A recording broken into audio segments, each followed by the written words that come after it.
salaamaaleykum mbokki xarit ñu seetaan suñu émission homme politique te ci Thiès Info ak Thiès TV ñuy dalal ki nga xamante ne moom mooy Mor Diouf nekk responsable politique ci parti démocratique sénégalais ci section fii ci commune bu Thiès Ouest dañ koy bàyyi rek mu nuyoo ak mbokki xarit ñu seetaan sëñ Mor asalaamaaleykum. maaleykum salaam Omar ñu ngi lay delloo ziar di delloo nuyoo di nuyu aussi mbokk yëpp militants yi ak militantes yi PDS. di leen ziara vraiment ci bis bi nga xam ne moom lañ jublu muy bisu Kazu Rajab te ñu ci màggal Serigne Fallilou Mbacké. jërëjëf. jërëjëf donc sëñ Mor li ni mel dañ ciy ziar mbokku jullit yëpp yu Sénégal ak yu biti Sénégal ndaxte xam nañu Serigne Fallou Mbacké kilifa la woon ku ñëpp ràññee la ci jamonoom ba fii ñu toll am na ñoo xam ne ñuy wax rek. gis ñu ko waaye tey def ni ko mu nekk seen wasila suñu moo dañu ñëw directement ci li nga xamante ne moom mooy xew-xew bi nga xam ne am na fii ci Thiès donte amoon na au niveau national di Manko Wattu Sénégal ginnaaw bi Y'en a marre wootee vendredi 7 nekkoon vendredi noir mobilisation boobu ca Ndakaaru waa Thiès Manko Wattu Sénégal section Thiès ñoom it woote nañ démb di woon vendredi foofu ca place normale di lañu déparé wër li nga xam ne mooy xal yi nga xam ne ñoo lëkkale Thiès ci biir ñu bëgg rek sëñ Mor en tant que politique ngeen bokk ci opposition parce que yaa ngi bokk ci parti démocratique sénégalais ñu bëgg rek nga wax ñu yéen en tant que politique ban jàngat ngeen ci am ci marche boobu ndaw Manko Wattu Sénégal organisé. waaw jàngat bi biñ ci am mooy jàngat di ko rafetlu rek di gën a ñaax aussi xale yi wax leen ni foofu ñu jàpp rek foofu la parce que actuellement Manko lañ wax ñëpp. tase nañ dem muy ndaw yi suñu ndaw yi waa UJTL ak yeneen ndaw yi suñu nattangoo parti yi tase nañ dem def marche comme ni nga ko waxee bu njëkk bi ñu ko njëkkee préparé amuñu woon autorisation xëy na amoon na ay tolof mais deuxième fois bi je pense que ni ils étaient autorisés par le préfet léegi nag ñu def marche boo xamante ni wax dëgg yàlla ah ni ñu ko déggee. wax nañ ne marche bu réussir la xale yi tase nañu ñaxtu wax li nga xamante ni moom moo leen naqari ñaax nit ñi aussi ñu dem bindu ji pour maanaam abréger li nga xam ne mooy nguuru Macky Sall bu télé gi nga xam ne moo fi nekk. alors sëñ Mor bu ñuy wax parce que ñoom nañu dérive pouvoir Macky Sall moom moo taxoon ñuy marche dérive yi ni mel ñu bëgg nga li mën ma ci quelques yi nga xam ne nekk na ay poñ yoo xam ne Sénégalais yi doon nañ ko xaar ci nguuru Macky Sall te gisuñu ko. bon dérive yi moom bi ci gën a feeñ mooy dérive yi nga xam ne moom la def ci côté justice loolu ñëpp xam nañ parce que dafa mel ne moom bi ñu ko falee loolu quand même loolu la njëkk a taxawal muy maanaam xeex doomu aadama yi nga xam ne ñoo fi nekkoon. muy le parti bi fi nekkoon muy parti Abdoulaye Wade gis nañ fi ñu bëri mu jàpp leen tëj ñenn ñi mu tere leen ne duñu génn alors donc loolu quand même ay dérive pouvoir la yoo xam ne kenn rafetlu wu ko bi ñu demee nag ba nga xam na ne maanaam li mu nekk taxawul je pense que ne xëy na peut-être il est revenu dans de meilleurs sentiments bien que mi ngi jàpp ba léegi mais xëy na nam tarewoon bu njëkk xaw na wàññeeku donc xam ne kon ne ku ci dëgg. parce que kuñ ci jàpp aussi dañuy seet ba sonn duñu gis dara ñu xam ne lépp politique la et li ci mujj mooy suñu mbokku Khalifa Sall bi ñu jàpp gis nañ aussi jàpp na Karim jàpp na aussi ñeneen ak ñeneen ñi nga xam ne ñooy ànd ak ñoom muy seen collaboration yi tax ak ñoom mais bi mu leen jàppee aussi seet nañ ba sonn gisuñu dara te je pense que ne ñii ñu mujj jàpp aussi foofu la lay mujj léegi doxe tàbbi géej parce que duñu gis dara ensuite ci dérive aussi. gis nañ ne maanaam ci mbiru suñu pétrole bi mooy maanaam bi nga xam ne moo fi feeñ foofu aussi dérive la quoi en quelque sorte parce que dañu xalaat ne moom benn dynastie la boo xam ne moo fi nekk rek comme dañ ko daan seetaane à l'époque muy Dallas muy benn dynastie comme suñu kii yi nuñ teen tuddee ci waa Dallas yi cette famille là ñu téyewoon pétrole bi au niveau des États-Unis de Californie alors loolu nag moom la ñu pièce boobu moom la ñuy bëgg a defaat fii ci diggante maanaam Macky Sall ak ay rakam donc gis nañ ne maanaam téye na maanaam toute l'économie sénégalaise dénk ko rakam ak ay mbokki jabaram loolu nag quand même du lu ñuy rafetlu lu ñuy ñaawlu la ci loolu beneen bi nga xam ne aussi ci dérive la toujours parce que luñ ci énumérer ce serait pas exhaustif parce que daanaka mën nañ ne ba mu faloo ba léegi ci dérive la dëkk ak ci njombe. gis nañu aussi ne maanaam ci dérive yi dem na ba ci këri diine yi quoi en quelque sorte donc këri diine yi mooy maanaam déggalatuñu benn këru diine te ca tubaab ba nëgë ni dañu gisoon maanaam le spirituel ak le temporel dañu mas a ànd di saafonte kenn ku nekk jox sa morom sa gëdd parce que loolu mooy maanaam Sénégal en fait kenn ku nekk da nga xamul fi nga nekk kenn ku nekk xam fi nga toog ñu joxente maanaam àq loolu mooy maanaam Sénégal ba tax presque njombe yi am ci yenn réew yépp ñun dañ ko daan dégg rek waaye fi mu ne kenn ku ci nekk présentement da nga toog ci nen ci ni ñu koy waxee parce que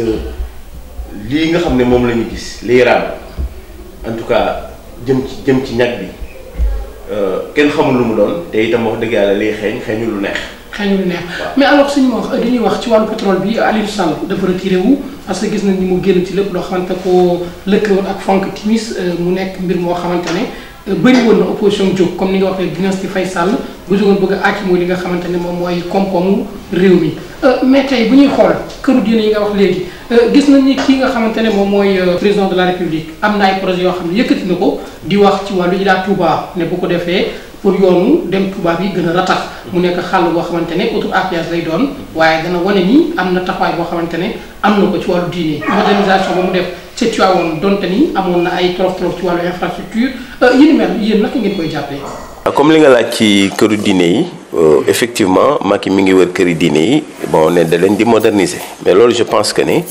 bon projet boo xam ne le frère secrétaire général Maître Abdoulaye Wade disons entamé woon na ko ci këru diine yi mais peut-être xëy na la seule différence est que Maître Wade bi mu koy def moom xëy na diine rek moo ko ñoroon ak toppatoo këru diine yi mais moom peut-être xëy na leneen am na leneen loo xam ne y a un soubassement boo xam ne moo nekk ci suuf muy un soubassement politique ku ne xam ne ne maanaam veillu élection yi di jub nga xam ne pratiquement mën nañ ne daanaka nguuram li ci des bareetul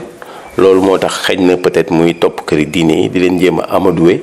mais je pense que ne loolu ça ne passera pas parce que ñëpp dégg nañ ko su dee ci côté Ila Touba bi bon man personnellement am na dama ne woon sax dootuma ci waxati lu bëri parce que am na mission bu ñu ma ci dénkoon je suis quand même le coordinateur du collectif des impactés de Ila Touba. Bon liggéey naa ci liggéey bi it xëy na am na portée ba tax na ñu def un décalage de 1,5 km ba liñ naroon yàq lépp fii au niveau de la périphérie de Thiès gars yi moytu nañ ko donc loolu man am naa ko comme résultat ci collectif bi may jiitoon bon la ca des nag bon jusqu'à présent les gens continuent ñi ngi toujours di casse que ne maanaam lañ leen waroon joxuñu leen ko parce que dañ leen indemniser ñenn ñi sax jotuñu seen indemnisation mais seeni suuf xamuñu maanaam dinañ ko jotaat wala duñu ko jotaat muy le foncier donc loolu c'est un problème que ñu koy continuer toujours di déplorer parce que je crois que soo demee bay def expropriation di jël suufu jàmbur li gën a rafet mooy nga disons indemniser ko à la hauteur n'est-ce pas de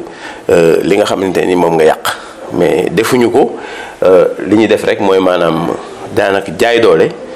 comme ni mu koy defee toujours loolu lañ def te yaakaar naa ne ça fait beaucoup de dégâts parce que nit ñi nangu nañ seeni suuf def nañ ko autoroute certes bu jëm Touba lu baax la waaye li sëriñ bi waxoon rek parce que sëriñ bi dafa waxoon ne autoroute bi nañ ko defar waaye bu ci kenn loru mais nag moom je pense que il a passé à côté moom Macky Sall parce que mi ngi koy defar waaye ñu bari loru nañ ci te loolu bokkuloon ak maanaam li nga xam ne mooy ndigal li sëriñ bi joxe woon. alors sëñ ma wax bu ñuy ñëw tuuti tey ci seen parti du parti démocratique sénégalais. ñu ngi annoncé ñibbisi pour président Abdoulaye Wade pour dugaat ci terrain politique bi li ni mel tële la ci ñi fi ne wala dafa am lu ngeen tiit lu tax ngeen def appel à Maître Wade wala Maître Wade moo jël initiative rek pour dellu si gën a animer parti bi. bon xam nga loolu bala ma cee tontu dama bëgg a yëkkati dama bëgg a lever ñaari équivoque parce que Abdoulaye dafa am loo xamante ni ñaari équivoque yi benn bi ci njëkk mooy Abdoulaye dafa am benn procession bu mu defoon. dafa ne woon jusqu'à son dernier souffle il fera toujours la politique loolu moom kenn ku ne xam na ko kon démocratiquement ñun dañ ko koy nungul que ne moom loolu la bëgg ci la ko yàlla xiir kon nañ ko nungul loolu comme avancé na ko. beneen équivoque bi nga xamante ni aussi moo ci nekk mooy par exemple maître Abdoulaye Wade jusqu'à l'heure où nous vous parlons fii ñu toll tembe c'est le secrétaire général national du Parti démocratique sénégalais loolu aussi nit ñi nañ ciy bàyyi xel te yëguñu fenn foo xam ne démissionné na wala joxe na parti bi xëy na peut-être nekku fi mais jékkante parti bi jox ko entre de bonnes mains mu teg ko ci loxo Omar Sarr mu nekk adjoint loolu aussi dañu koy rafetlu parce que Omar Sarr xam nañ ni qu'il pleuve ou il neige ala kulli alin du jaay parti bi mukk ci àdduna luñ ko mën a waxal loolu moom sécurité la boo xam ne xam nañ ko ci moom donc su fekkee ne par exemple 2 conditions yooyu quand même nit ñi nungul nañ ko la ca des nag mooy par exemple ñëw gi nga xam ne moom la annoncé ñun dañu ko yàkkamti parce que il réglera beaucoup de problèmes d'abord ci côté manko bi nga xam ne moom la ñu dox parce que manko bi wolof Njaay dafa ne ñaari kuy mënuñu bokk mbalka mais fii defe naa mat nañ fukki kuy donc ñoom ñëpp su fekkee ne par exemple. nan ngay jàppee fukki kuy. bon mooy par exemple parti manko yi rek quoi par exemple. disons maanaam da ngay bëgg a jàpp ni Gakou kuy la. waaw. Ablaye Balde kuy la. Idriss Seck kuy la. Karim Wade kuy la parce que mooy suñu candidat. bon ensuite. ñoom Diop Decroix bokk gis-gis et cetera ñoom ñëpp. ku ci ne disons tu as des ambitions présidentielles. mais li bootu seen ginnaaw Idrissa Seck ak ñi nga tudd di Karim Wade. est-ce que ñi nekk ci ginnaaw am nañ poids bu tax ñu ne ñoom ay kuy lañ ci coalition bi. non c'est-à-dire que da ngay déparé ci ñoom ñëpp ils ont des ambitions présidentielles donc yow soo xasee teg parti nga yore donc légalement constitué donc tu peux aspirer à être président de la République. donc gis nañ leen kenn ku nekk tu agites c'est de bonne guerre mais su fekkente ne par exemple léegi le vieux su ñëwoon tey en tant que sage il peut être fédérateur donc ñëpp mën nañoo teer seen ambition surtout législative yi nga xam ne moom la jublu nga xam ne par exemple ce sera le premier jalon bi nga xam ne moo fiy jëlee Macky Sall parce que c'est sûr que nous allons quand même c'est ce qu'on souhaite que ñu gagner législative largement ba imposer ko une cohabitation bon le connaissant un peu hargneux je pense que ne su boobaa sax du cohabiter je suis certain que ne peut-être day démissionner su boobaa. donc moom Macky Sall mën na démissionner su boobaa. parce que je pense que xëy na peut-être sa fougue et son dignité peut-être. comme il avait fait auparavant. voilà bi ñu ko buntu xatalee ci biir PDS. voilà justement ba génne ko dàq ko. ba génne jël lépp jébbal leen ko. voilà kon jàpp ngeen ni cohabitation bu amee Macky Sall dana jébbal lépp. bon loolu man je suis presque certain. je pense que ne Macky su fekkee ne par exemple on l'a obligé à la cohabitation je suis sûr que presque certain qu'il va quand même démissionner connaissant l'homme donc loolu nag su fekkee ne am na au lieu quand même d'aller en ordre dispersé. nous avons quand même prôné d'aller quand même en manko su boobaa nag léegi avec le vieux je pense que tout le monde personne ne va lui discuter le leadership il pourra être devant et tranquillement nous allons nous acheminer n'est-ce pas vers disons les élections législatives comme ça gagner ko on va laminer l'APR jël quand même la majorité su ko defee nag léegi presque le 2019 serait presque une promenade de santé kooku c'est sûr. mais Mor est-ce que amu leen ci tàng ci seen frères libéraux yi ñu exclure du Farba Senghor ak Pape Samba Mboup ci seen ginnaaw parce que ñoom it ñu ngi fipp nii doole ji nekk seen ginnaaw bëri na lool yaakaaroo ñu jéng dem ci pouvoir pour indi leen ay jafe-jafe ci li nga xam ne mooy seen mbébét ci manko. non loolu Omar du lu bees. tu sais que le PDS c'est un très grand parti. et te tolof yooyu je pense que ni pour les gens qui connaissent l'histoire du Parti démocratique sénégalais dinañ xam ne maanaam on peut considérer les sorties de Pape Samba et Farba Senghor disons en situation très mineure par rapport ak maanaam ñi nga xam ne ñoo fi nekkoon parce que soo xoolee histoire du PDS ñi njëkk a génn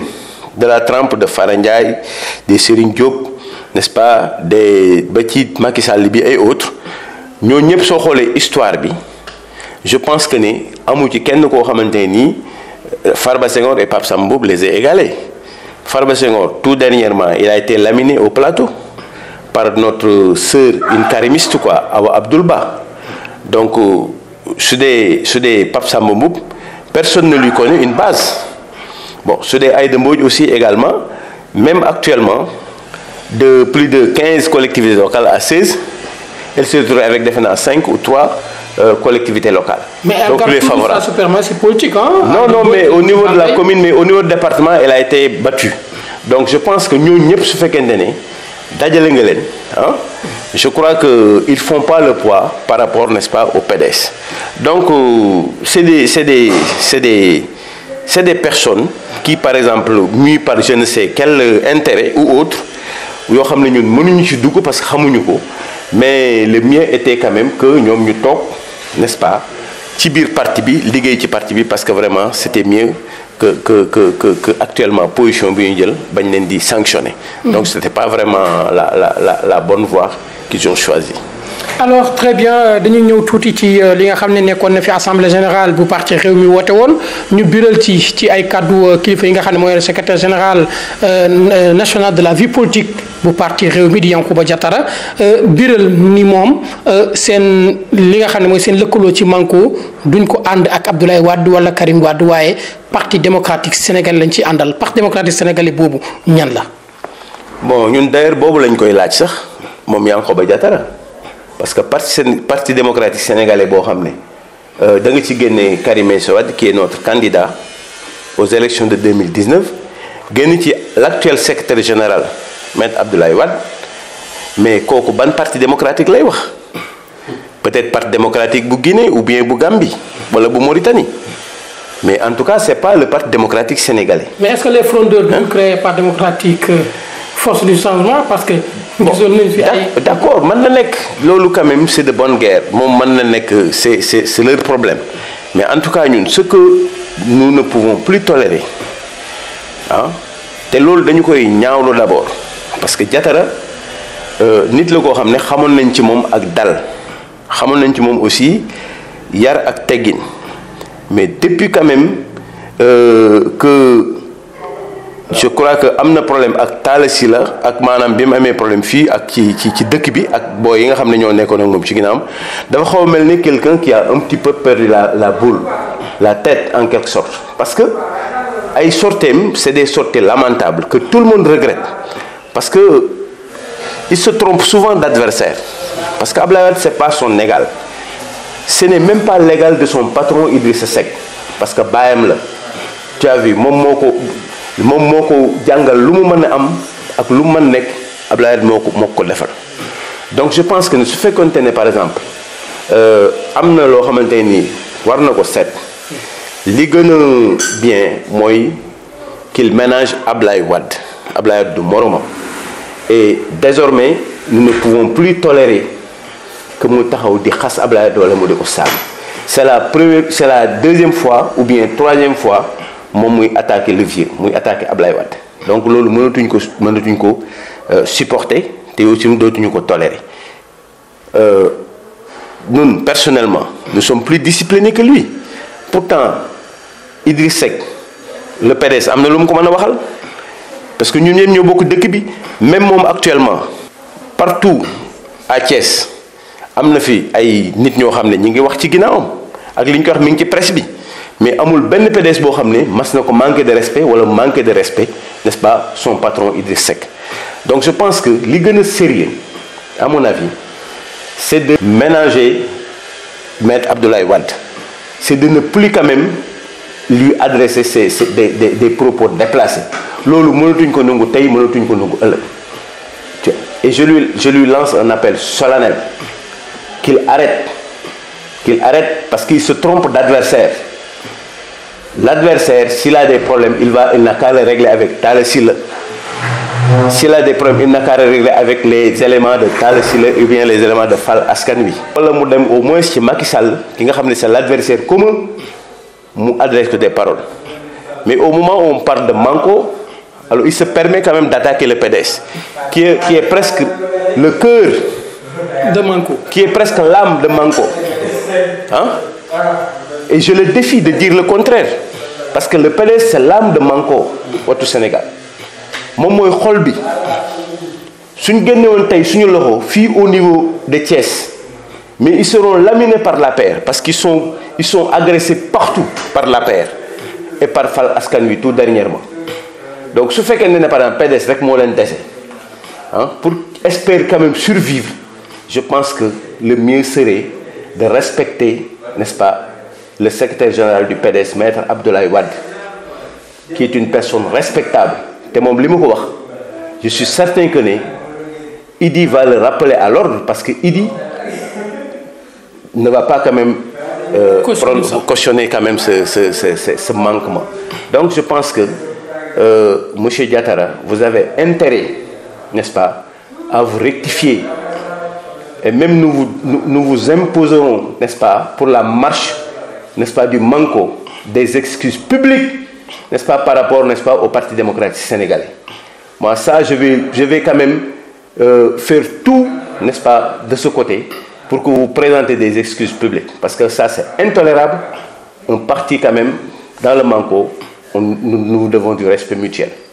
Voilà, très bien, Mor, toujours ñu wax ci li nga xamante ne moom mooy actualité politique fii à Thiès gis l'APR di la coalition ak la coalition Benno Bokk Yaakaar seen taxawaay ci Thiès ñenn ñi leen dafa xaw a taggatémbe maanaam doxul ba gis nañu ay mouvement de soutien yëkkatiku fii ci Thiès pour dooleel ki nga xam ne mooy président Macky Sall mi nga xam ne mooy seen adversaire mouvement yooyu est-ce que xel xalaatul def leen clin d'œil pour xëcc leen ci seen wet. Là, il faut tous nga remonter un peu dans l'histoire. Vraiment waxoon naa fii ginnaaw boobu tudd docteur Ndiaye, je le salue au passage, je le respecte beaucoup, mais soo xoolee ni mu doon def un peu avant les élections locales. Très sincèrement dafa mel ni scénario boobu moo dellu si waat te pourtant résultat bi topp ci jël sa xaalis dilapider ko nit ñi dinañ ko lekk te duñ la voter kooku moom c'est sûr parce que loolu Thiès xam nañ ko. Terme la boo xam ne aussi Abdoulaye Wade moo ko jàngale woon ba gars yi ñëpp mokkal nañ ko léegi soo yoree sa xaalis indi ko Thiès dañu koy lekk ba mu jeex tàkk soo élection yi jotee ñu seet ñi leen neex ñu woteel leen parce que ñii ñëw soo wootee ñii ñëw ci yow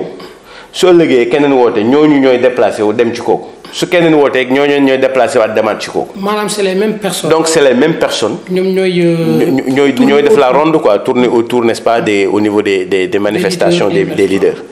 Donc loolu je pense que nit ñi dañ ci yeewoogul je vois quand même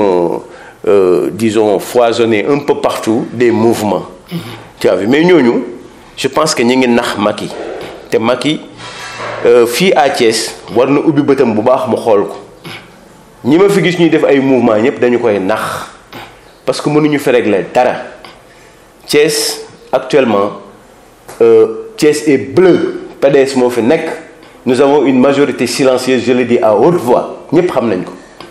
ñi ngi fii jàpp seen njàmbur toog seen biir kër yori seen ay carte heure bu élection yi jotee ñu génn je pense qu'avec la réorganisation là qu'on est en train de faire au niveau n'est-ce pas de la commune je crois que aux prochaines élections il y a des surprises yooxu dina jib fu ñu ko yaakaarewul parce que je pense que ñoom ils pensent qu'ils ont quadrillé la ville yaakaar nañ ne avec les mouvements là qui foisonnent un peu partout te mouvement yëpp ngeen ñi yu bëri dañuy dóor rek ñun xam nañ ko ku ci ne sa marto nga yor quoi donc je crois que loolu Macky waroon na ci ubbi bëtam mu xool ko xam ne fii ñi fi ne amu ci kenn ku fiy liggéey dañu koy nax ça je le dis à haute voix dégg nga ñëpp di ko dégg parce que ñi fi nekk liggéeyuñu gars yi gëmuñu leen su fekkente ne benn jour fii xoolal un jour benn mise en scène bu ñu def am na benn femme bu def rentrée politique am on parle dafa jógee PDS dafa démissionner quand même au Parti libéral mais cette femme-là nous ne la connaissons pas mais vous imaginez une femme libérale bu dëkk Thiès te man je ne la connais pas loolu mënta nekk donc je pense que loolu te dañ ko bind dans les médias donc loolu mooy maanaam système bi nga xam ne mooy système d'intoxication bi ñuy def ak système mu nax bi nga xam ne moom la ñuy nax Macky wala nga dem dajale 50 personnes wala 3 personnes wala 4 dajale ne ñi PDS lañ nekkoon alors léegi dañuy rallier quoi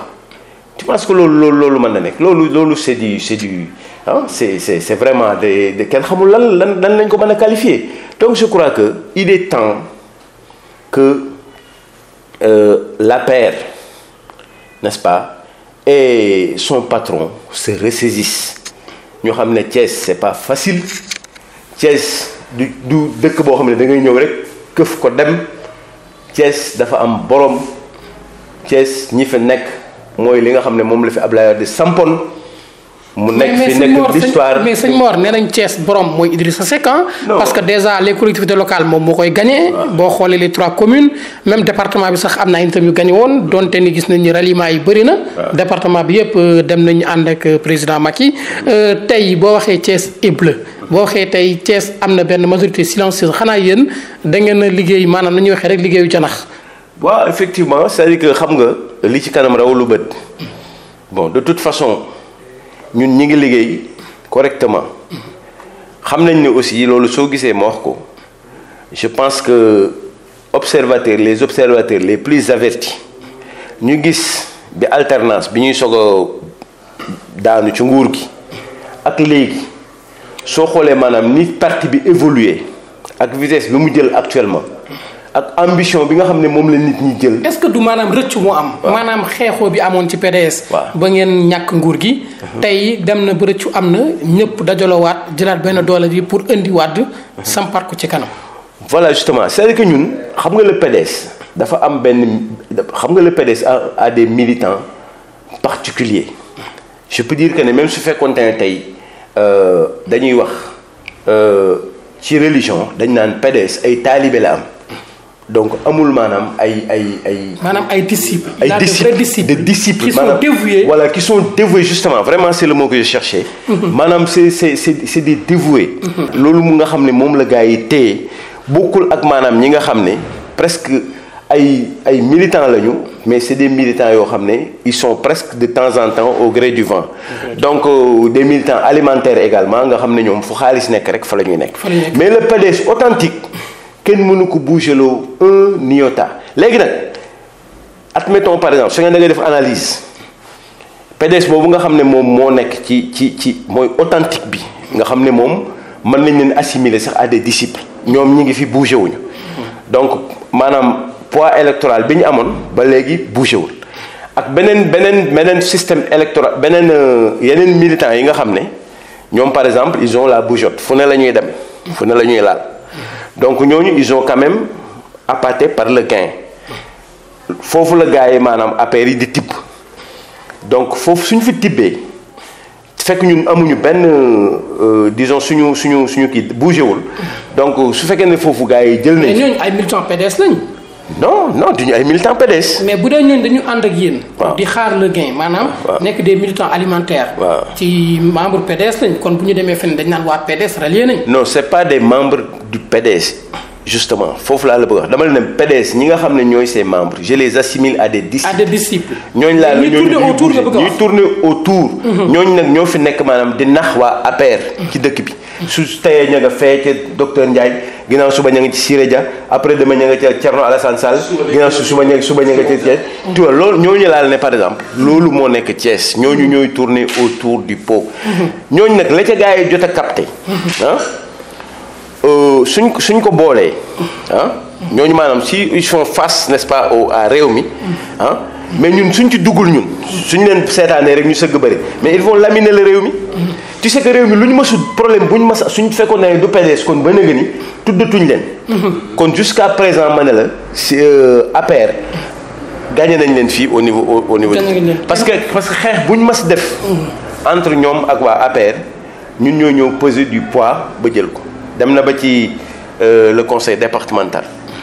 bi feu Idrissa Camara génnee àdduna yàlla na yàlla dolli leeram.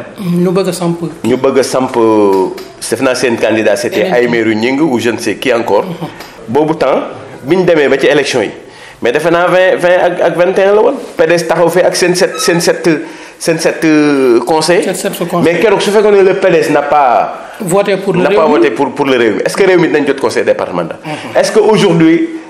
Diatara bi xas Ablaye Wade ak bi xas Karim Wade est-ce qu'il sera pas chômeur aujourd'hui kon qu'est-ce qu'il allait devenir mais rien du tout et je rappelle aussi que c'est à partir d'Ablaye Wade qu'il a eu son premier emploi au niveau des ICS. loolu quand même daf koy seet je crois que kaddu da nga koy war di rafetal c'est très important je pense que su fekkee ne dañoo jël décision encore une fois je reviens sur le manko pour maanaam taxaw parce que ça me tient trop à cœur. def cadre unitaire pour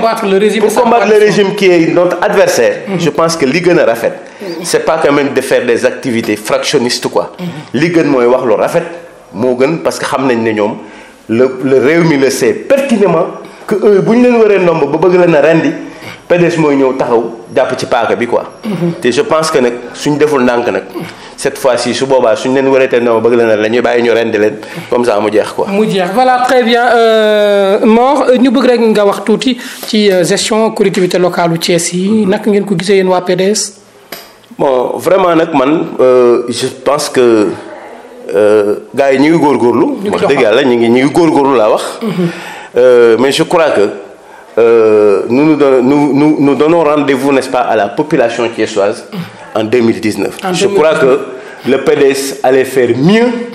ce fait qu'on ait nous l'avons fait. Parce que nous étions quand même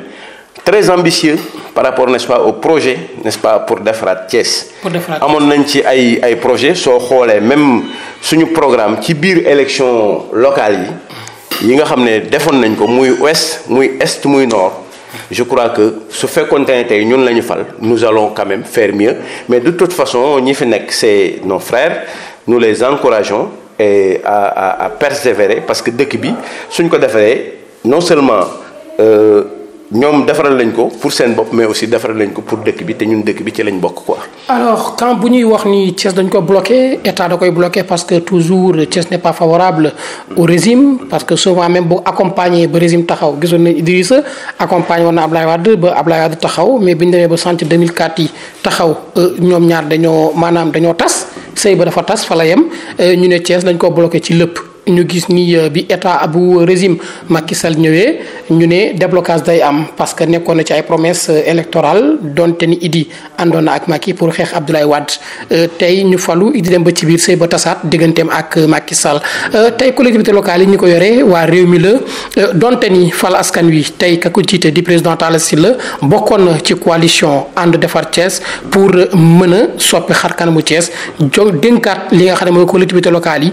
mairie bi. est-ce que gis nga ni état continué na bloqué Thiès wala gis nga ni am na ay jéego yoo xam ne am na yoo xamante ne jëmale na Thiès ci kanam wala yaakaar mën na am ni Thiès mën na gën a soqaliku. non c'est-à-dire que benn rek laa la ci jox exemple muy fii Stade Lat Dior ça fait presque 4 ans ou bien 5 ans fubaluñ fi nawetaan donc loolu déjà benn la ci nga xam ne blocage bi ëpp. te toute la jeunesse thiessoise fu ne lañ taxaw jooytu ko fa muy stade bi nga xam ne moo gën a mag ci dëkk bi tu as vu donc su fekkoon ne ubbi nañ ko tey ça allait régler beaucoup de problèmes ci nawetaan yi ak même ci championnat bi quoi mais malheureusement jusqu'à présent pour des raisons que presque certains ignorent ou bien des raisons politiques si je peux m'aventurer alors mi ngi nii ñu bloqué ko donc loolu benn ci blocage bi la. assainissement bi aussi des na liy firnde nag quand même loolu li koy firnde dëgg on se rappelle un petit peu des conseils des ministres décentralisés président Macky Sall fii la taxaw gouvernance devant presque toute la gotha thiessoise les notables les imams dégg nga tout le monde la population thiessoise donc bi mu taxawee lan la leen wax. da leen ne bàyyi leen président bi fi ñëw ngeen contre ko Macky Sall mooy wax de lii mooy tax maanaam Thiès du avancer parce que ku fi ñëw ngeen maanaam contre ko donc noonu la résumé maanaam ay waxam ça veut dire que kon il a quelque chose au cœur loo xam ne par exemple loolu tant que dañul du dem comme xam na ne déjà léegi fii mënu fi am dara donc je crois que la ca des mooy par exemple ñu xam ne moom il met des bâtons dans les roues fekk pour Thiès avancer loolu nag li koy faj lenn rek la ci population thiessoise soit consciente de cela ñu xam ne maanaam kii fi nekk kat Thiès taxu ko jóg du tey du ëllëg mais ñu def tous les moyens pour dégager ko mu dem benn yoon su ko defee su demee ëllëg keneen ku ñëw su boobaa peut-être xëy na il pourra continuer les chantiers de Thiès mais avec Macky je pense que ne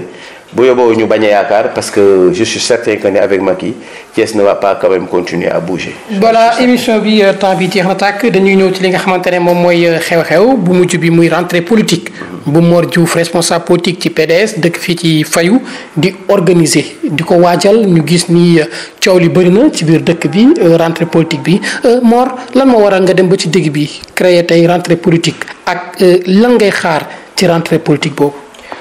waaw c'est-à-dire que jërëjëf foofu vraiment wax dëgg yàlla foofu laa waroon tàmbalee sax mais li nga ma fi laaj lépp c'est très important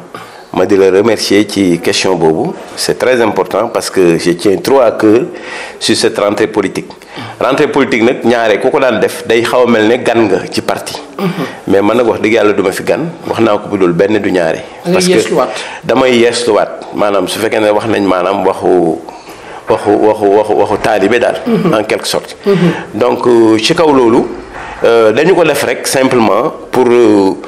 massifier parti bi d'abord le PDS sama parti suñu parti ensuite redynamiser ko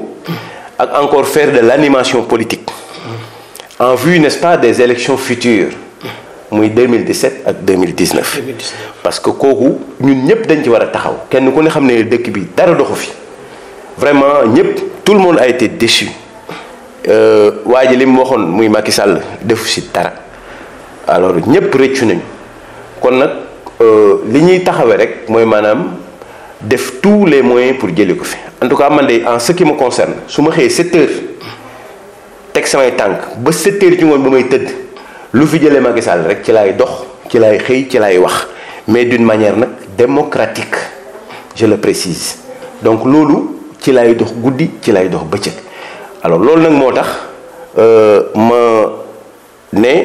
dinaa def organiser meeting bi aussi bi ma koy organiser am naa ci maanaam ndigalal suñu kilifa bi nekk Dakar muy Omar Sarr di secrétaire général adjoint yóbbante nañ ko ci moom aussi pour mu wax ko suñu kilifa maître Abdoulaye Wade ak suñu kilifa Karim Meïssa Wade bi nga xam ne mooy suñu candidat donc loolu wax nañ leen ko ci nouvelle yi may jot a dégg aussi en feedback wax nañ ma ne maanaam rafetlu ne meeting bi nee na itam su fekkente ni mënul ñëw présider si ko dina indi maanaam une forte délégation pour mu ñëw kon nag li ci des mooy maanaam ñu woo ñépp. meeting bi kañ la ak fan lay amee. voilà meeting bi le 29 avril la. nekk samedi 2017. ñu ngi koy amale fii ci quartier Fayu laa dëkk nag waaye man Thiès Ouest laay milité. fii ci wetu Kër Naar bi. mooy terrain Kër Naar bi foofu la ñu ñëpp xam nañ ko ci arrêt Jakarta bi. ñu ciy woon ak ñëpp bàyyiwuñu kenn dëkk bi yëpp tous les militants du parti démocratique sénégalais parce que li ñuy wax rek mbéy ci sa wewu tànk d'abord ñoom la ñuy njëkk a woo muy militant ak militante ak tous les responsables foo man nekk nag man maa ngi lay woo ci meeting bi di ci woo également tous les sympathisants di ci woo tous les alliés yi nga xam ne ñoo nekk Thiès ak ci département bi vraiment daal c'est un meeting qui me tient à cœur parce que dama koy def tout simplement pour la massification du parti parce que bëgg nañ maanaam en 2017 ak 2019 Thiès redevient bleu vraiment loolu daal moom laa mën pour. voilà sëñ Mor lan ngay tëjee. bon xanaa rek di leen sant encore une fois comme li may wax rek Thiès Info moom sama Thiès Info la très franchement di leen ñaanal également mu yokk ba ngeen yëg ko. te aussi di la ko ñaanal yow Sarr di ko ñaanal Adama caméraman di ko ñaanal aussi le directeur Sey Latir sama xarit c'est mon ami tout le monde le sait dëkk bi yëpp xam nañ ko alors léegi di leen ñaanal ba yàlla defal leen sutura ba lii ngeen xam ne moom ngeen am muy site mu nekk télévision boo xam ne ce serait la fierté de tous les Thiessois. merci beaucoup Alaaji Mor ñu ngi lay jaajëfal ci ñaan yooyu di gërëm mbokk ak xarit yi nga xam ne ñu ngi saxoo di bëggee di xool li nga xam ne mooy Thiès Info ak Thiès TV ci suñu émission yi nga xamante ne ñu ngi ko fi amal di ci gërëm tamit équipe technique bi yëpp ak rédaction bi di jaajëfal ñi nga xamante ne ñoom ñoo ànd ak ñun ci liggéey bi nga xamante ne moom la ñuy amal fii ci biir Thiès di leen jox nag dig daje ci beneen numéro incha allah.